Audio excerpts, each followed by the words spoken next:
Discovery of metals. Now, when the people started making pottery, they made these very hot ovens, and they figured out if you put ore or pieces of rock with metals inside, or metal inside it, if you put that in with the pottery, then the metal melted out and the rock stayed behind, and they could use the metal. That's called smelting. So gold and copper, they figured out around 9000 to 4000 BC that they could smelt this out of rocks, and that they could use this. Now, it was very useful in the beginning because it was easy to work with, but the problem was it was very soft. So it was good for jewelry, but it was useless as weapons or as tools, okay? So it was too soft. Then the Bronze Age came about. Now, this was around 3000 to 1000 BC, where they figured out that they could make an alloy, which was a mix of copper and tin, which was stronger. It was tough, and it was easy to work with, and it could be sharpened, and it was beautiful. It had this beautiful color to it.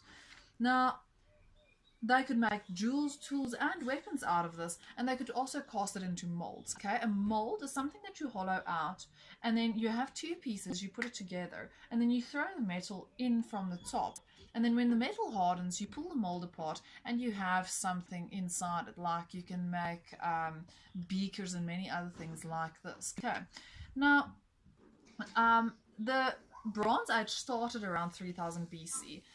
But it took approximately 2000 years to spread everywhere. Because remember, it wasn't like they could pick up a phone, hello, I just discovered bronze. It happened very slowly, because in this place, right, let's say they were using it over here. Then a person travels from here to there.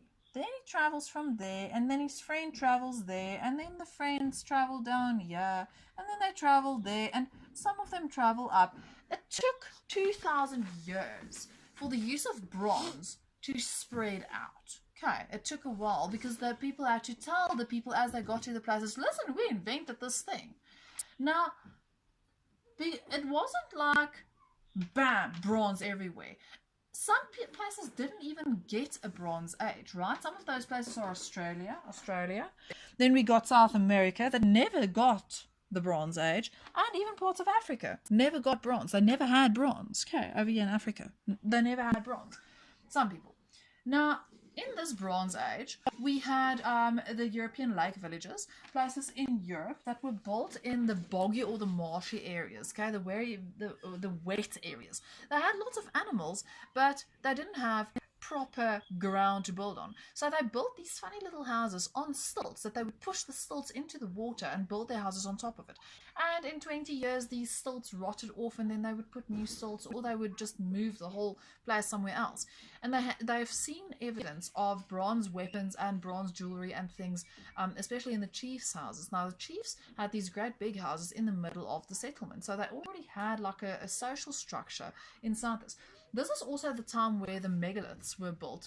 One of the most famous ones is in Stonehenge, where they put these huge rocks one on top of the.